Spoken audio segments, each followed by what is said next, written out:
Let's take a look at Northern Breeze hole 8. We'll start by noting there is a drop zone on this hole. You can see it in the top left corner of your screen. And any shot that goes OB, doesn't matter if it's your first or your 10th, when you hit move to lie, it will take you to the drop zone. And despite the absence of any OB lines on the little map at the top left, there is OB all around this hole. We'll toss one over here to the left, and it's gonna go OB. We'll hit move to lie, and there is our drop zone. Pretty friendly, pretty generous, I would say. It is a death putt, but they're not near as scary in the valley as they are in real life. It does play about 15 feet down, so about 85 feet, which with the fuse is the middle of this Wi-Fi band right there. So the top of the disc goes to the middle of the Wi-Fi band. That's about 85 feet. Just did catch that, so save my par though. So now let's go back to the tee and take a look at that. Alright, so this is a deceptively challenging hole, I would say. It looks pretty straightforward, but there's a lot of guardian trees here to be dealt with. There's OB tight to the basket. There's OB all around this island. There's boulders, guardian boulders, if you will, on either side of the basket that you can get stuck behind. There's a little ridge that the basket sits just behind. So you can be like 80 feet away and not have a look at the basket. There's just a lot of trouble to be found in this hole. And it looks like you can kind of go forehand or backhand, and you can. But in my experience, running a bunch of shots on this hole, I think the backhand is a little more forgiving. The forehand, it's a little tighter shot, and it seems very difficult to get the disc past this big boulder back here. A lot of times you'll get stuck behind this boulder and just not have a look at the basket and instant par. So the backhand shot seems to work better in my experience if you're a righty.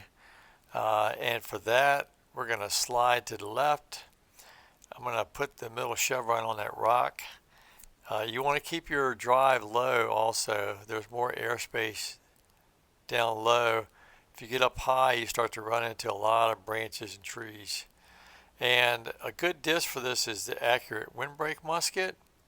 The accurate roll works also, but you miss out on some ground play that is often very helpful. So we're going to put that middle chevron about right here, about a disc worth of anhyzer. Pedal on the wind. Could go maybe a little bit less with this wind.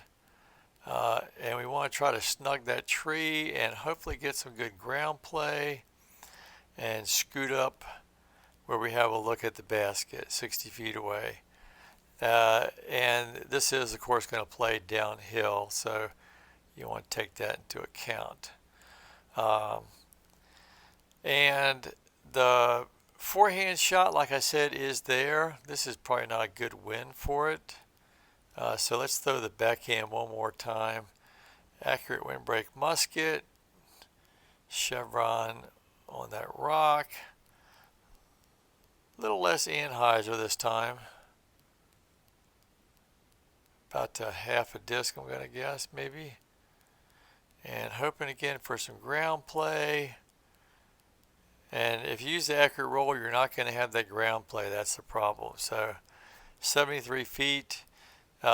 Still a challenging throw in though, because you're going to end up more than likely a little bit higher in the chains than you want to be with the disc golf valley baskets. So I'd say this is probably 10 feet down, and we got a 3 wind, so another 10. So this is about 50 feet, maybe something about right here. Let's see if this works. Yep. So that worked, but tricky shot. So All right, let's try the forehand line here. Now, to use the forehand, we've got to disc up because remember, in the game, the forehand is only 80% of the distance of a backhand. So we're going to go with the Accurate Glide Sapphire on the forehand. See if we can get one around the corner here. And that's rather nice, but you can see how I did clip a tree there, so kind of got lucky I got through that one. Try one more. The forehand. This is not really a great wind for it, probably because it's going to want to push me even more into that tree, but see if I can get through. Oh, a little bit too much of a disc there. Went long. Do I have a look at the basket? I do. So I still have a look at the basket, but let me go past it because I want to show you something here too. So this is the boulder. You don't want to get stuck behind this guy. It's an instant par, and it seems very easy to do so. The same with this one also over here. They're about the same size, but the distance between this boulder and the basket is much greater than the distance between the basket and this boulder. You can see that. So if you're over here, you can be in this area and still have a look at the basket. Whereas if you're over here in this area, right here, I'm sorry, you're not going to have a look at all. So that's why I think the backhand is the better play on this hole. So, all right, so yeah, I think, oh, I did get an ace during my research. I'll show you that real quick. Totally a lucky shot, but still kind of cool.